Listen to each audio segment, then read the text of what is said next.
வணக்கம் நட்புகள். இன்று நாம் காண இருப்பது நட்பின் வட்டாரங்கள்.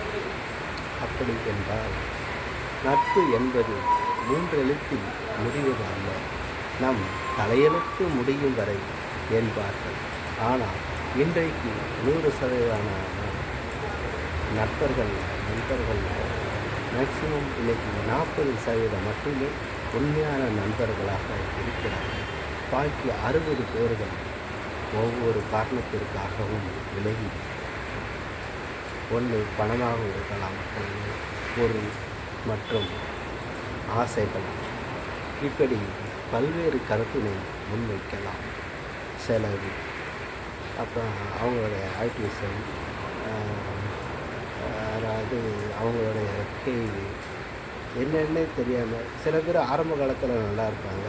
நாளடைவில் சூழ்நிலையின் காரணமாக, சந்தர்ப்ப சூழ்நிலை சரியில்லாத காரணத்தினால் மனைவி வந்ததாலும், நண்பர்கள் வட்டம் பெருசாக ஆனாலும், ஒரு ஒரு ஏழை நண்பர் ஏழையாக இருக்கும்போது இன்னொரு பணக்காரங்க நண்பன் வரும்போது அதுலேயும் ஒரு விரிசல் வரும். இப்படி நான் உதாரணமாக தான் சொல்கிறேன் தவிர உன்னதமாக சொல்லவில்லை. ஆக எந்த ஒரு இதுலையாவது ஒரு பிரச்சனைகள் வரும், இல்லை வெளியூர் பயணம் வரும், இல்லை வேலையின் ஈடுபாடுகள் அதிகம் கவனம் செலுத்துவதாலும் நட்பு வட்டாரத்தில் பிரிவுகள் வரக்கூடும். ஆகவே நட்பு என்பது மூன்றெழுத்தில் முடிவது அல்ல, நம் தலையெழுத்து முடியும் வரை என்றாலும். ஆனால் இப்போது காலகட்டத்தில் நட்பு என்கிறது போலியாய் போய்கொண்டு இருக்கிறது. காரணம், மோட்டிவேஷ்னல் தொழிலில் தான் இருக்க தவிர, ஆனால் நட்புங்கிறதுல அது உணர்வுபூர்வமான நட்பாக இருக்குதுன்னு பார்த்தா, சாதாரண இப்போ ஒரு குடும்பத்தில் நம்ம வேற்று நபராக பழகி கொண்டு வரும்போது ஒரு நண்பனிடம் நண்பனாக இருக்கிறோம். பிறகு அவர்கள் வீட்டுக்கு செல்கிறோம். அவர்கள் அப்பா அம்மாவையே நாம் அப்பா அம்மா என்று கூறுகிறோம். பிறகு எனக்கு வயிற்றில் பிறக்காத பையன் கூட சொல்லுவார்கள், அவங்கள மூத்த அண்ணன் கூட என்று சொல்லுவார்கள். சில இடங்களில் நடக்கிறது மட்டுமே தான் சொல்லுகிறேன் தவிர பொதுப்படையான தான் சொல்லுகிறேன். ஆகவே அப்படி என்று சொல்லுவார்கள். என்னனாலும் திட்டலாம், என்னனாலும் கண்டிக்கலாம், அவங்களுக்கு முழு உரிமை இருக்கிறது, நாளே அடித்தா கூட பரவாயில்லை அப்படின்னு கூட சொல்லுவார்கள். ஆனால் ஒரு கட்டத்தில் எல்லை மீறி பேசும் நாம் உணர்வு உள்ளதாக நாம் பேசும்போது அந்த வார்த்தைகளால் பிளவுகள் ஏற்படுகிறது. அப்போதுதான் தெரியும், இவன் யார் என்னை பற்றி பேசுவதற்கு, இப்படி என்ற கேள்விகள் எழுந்திருக்கும். இதன் மூலமாகவே நிறைய நட்பு வட்டாரத்தில் விரிசல்களும் வந்து விடுகிறது. சில வீடுகளில் அவர்களோட தேவைக்கு ஏற்படும் போது யூஸ்படுத்தி விட்டு திருப்பி வெளியே அனுப்பி விடுவார்கள். அப்படியும் நடக்கிறது.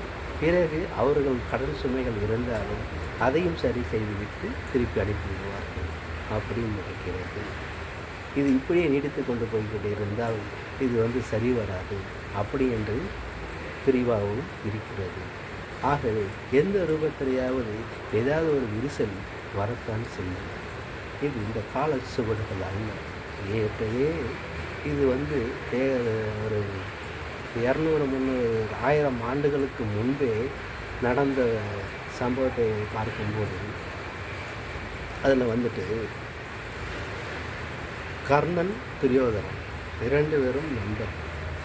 கர்ணனுக்கு அடைக்கலம் கொடுத்தவன் துரியோதனன். ஆக கர்ணன் துரியோதனன் என்ன கேட்டாலும் கொடுப்பான், தவறாமல் செய்து முடிப்பான், அதற்கு மறுக்க மாட்டான். துரியோதனன் அடைக்கலம் கொடுத்தவனால. ஆனால் கர்ணன் கருணை உள்ளம் கொண்டவன், எதை கேட்டாலும் கொடுத்து விடுவான். அந்த அளவுக்கு கர்ணன் அவன் செய்தது நிறைய எண்ணற்ற, சொல்லப்போனால் அந்த அளவுக்கு நன்மைகள் தெய்வமே கும்பிடக்கூடிய அளவுக்கு கர்ணன் செய்த பலன்கள் அதிகம் சொல்லப்போனான்.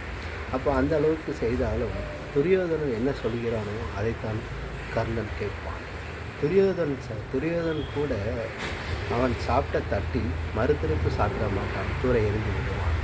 ஆனால் கர்ணன் சாப்பிட்ட தட்டில் அந்த எச்சியை, கர்ணனுடைய எச்சியை துரியோதனன் சாப்பிடுவான். துரியோதனுடைய எச்சியே துரியோதனுக்கு பிடிக்காது. ஏனென்றால் அவனுடைய எச்சே அவனுக்கு பிடிக்காது, மறுதட்டில் தான் சாப்பிடுவான். ஆனால் கர்ணனின் எச்சி தட்டை என்ன இருக்கிறதோ அதை எடுத்து சாப்பிடுவான்.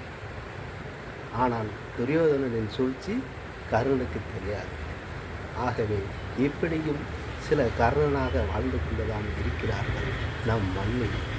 ஆகவே நட்பு என்பது நாம் பழகும் விதத்தில் தான் இருக்கிறது. இரண்டாவது, எதா இருந்தாலும் மனதுக்குள் வைத்து கொண்டு நடிக்கக்கூடாது. வெளிப்படையாக பேச தெரிந்திருக்க வேண்டும்.